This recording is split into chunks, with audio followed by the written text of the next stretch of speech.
All right, let's get into this video from CBC. The liars who lied about Rebel News at the debates are back, um, being in the bag for the Liberals as best they can be, which is fine, I guess. I just don't want to pay for it. And Right. that's the problem with the CBC. Like, look, I don't think I'm keeping any secrets from anybody by saying that I'm a small C conservative. Like, that doesn't surprise any of you. Yeah. Here's the thing, I'm honest about it, and you don't have to pay for it if you don't want to.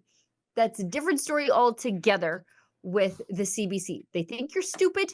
They think you can't see how biased they are. And like Nate Erskine Smith, they think that they're entitled to the job. So let's hear from them, insulting Poilievre, defending Carney's same old cabinet picks, and reminding us how terrible they all are. These are just ads for the Conservative Party of Canada to defund the CBC when I watch this stuff.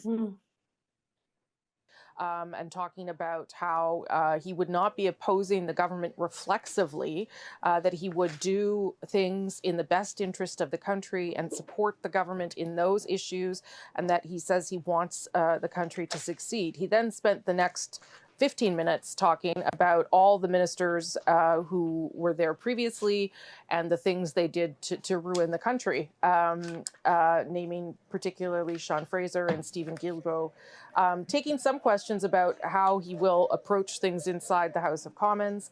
But overall, it started out in one tone and finished in another. That's all I'll say, because he leaned into attacking the people that he thinks still don't represent change, are still more of the Trudeau government, and particularly don't represent the things that he thinks Canadians want right now. Yeah, cabinet is broken, is essentially what he said, right? It's no longer Canada's broken. He's saying this cabinet is not change.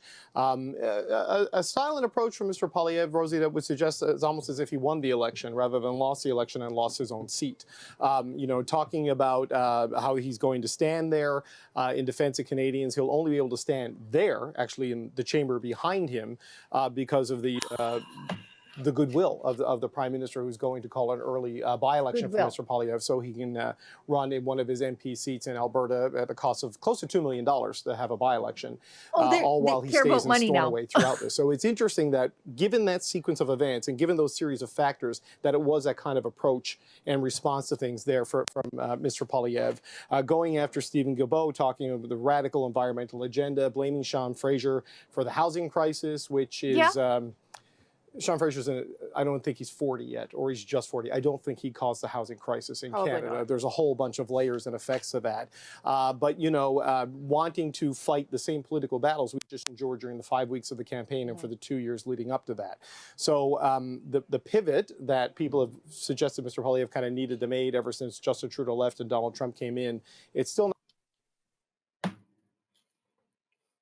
the hell was that? Like... We just all paid for that. Now it was a 2-minute long attack ad on the Conservative Party of Canada, like they've been doing for the last 5 weeks in the election period and the 2 years leading up to it. Yeah. Oh, and you're going to get your by-election thanks to the goodwill of the Prime Minister. And that by-election is going to cost $2 million. Thanks, $1.4 billion CBC. Since when did you guys become a bunch of penny pinching skinflints? And then they say, and he gets to stay in Stornoway. That's the home of the leader of the official opposition. Right. Yeah, but they are calling, like every single leftist in Canada right now is calling for Pierre Poilievre and his wife and his 2 children to move out and then move back. Yes. Yes. Yes. That's their solution, is move out and then move back in. Yeah. And that's going to be cheaper than just staying there. Yeah, he's still the leader of the opposition. So this should be a non-argument. But the depths of their depravity, no limits, Sheila, Gunn, Reid. Like, they are spiteful, they are malicious, like obviously they're malicious, and they're continuing on the same path as the CBC has been on for the last 2.5 years. Yeah. I mean, the the idea that they're offended that the leader of the opposition might oppose the government seems, like it seems It's weird, right? Like it's it's a right little in the rich. name. It's right in the name. It's their You're the job.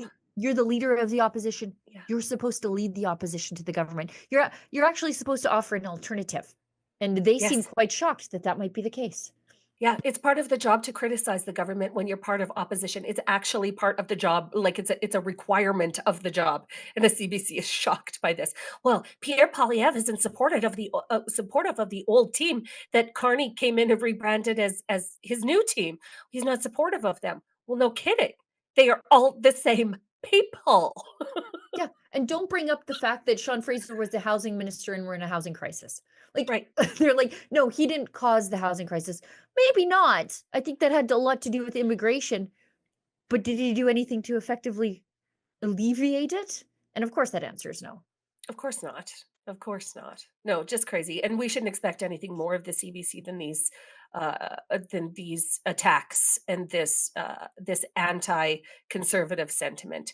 They are a propaganda arm of the Liberal Party of Canada. The end. Yeah. We're paying Yeah. for them. What would you have heard there that would be effectively different than if you had heard it from a communications flacky from the Liberal Party of Yes. Canada? Yes, What exactly would have been that. different? Not a lot. Not a Not lot. a lot. Couple of old crones, those two. We've got Poilievre addressing the rise of Western separatism, Mm. and he's going to hear a lot of it when he comes back to Alberta, Ooh. saying he's against the idea and calls to unite Canada. And I guess you can't say anything otherwise if you want to be the Prime Minister, of course. So don't jump down his throat about this. But he also says Albertans have a lot of legitimate grievances, which is true. Are you willing to publicly denounce Alberta separatism and the Alberta separatist movement ahead of a possible referendum on Alberta independence next year? Look, I'm against separation. I'm a born and raised Albertan. I love Canada. I think we need to unite this country. Albertans have a lot of legitimate grievances. I mean, let's be blunt. Canada's biggest industry, which happens to largely be situated in Alberta, has been under attack for the last decade. They've lost two major pipelines, a $20 billion mine. There's a new ridiculous energy cap that's going to drive jobs and production south to the United States of America. There's an industrial carbon tax that's going to kill the industry. And so, frankly, Albertans have a right to be frustrated. And I think the message to the government in Ottawa, the Liberal government, is you can't tell Alberta to just pay up and shut up. Albertans want to be part of a united Canada, but they deserve to be treated with respect, and they deserve to be honored for the immense contribution that they make to this country. And I will be a unifier who works to bring all Albertans to a place where they feel that they are respected and honored in our wonderful country. Honored.